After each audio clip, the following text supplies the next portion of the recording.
this is one of my favorite speakers that I have. Besides the beat peel, of course, this is number one. This is the top dog. This is the boss at the end of the level. Like, you get to the end of the game, you're like, oh, yeah, I'm done. It was easy. No, you got this hard boss right here that you got to beat. But this one right here is no slouch. This is underboss right here.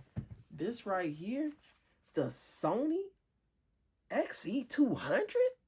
The Sony XE200? This is the little minions that you fight every day through the game. The easy guys, you just easily wiping them down with one swipe of the blade. That's what the XE200 is. A waste of money. You get the ONN large rugged speaker. That is better than this. But this is better than that.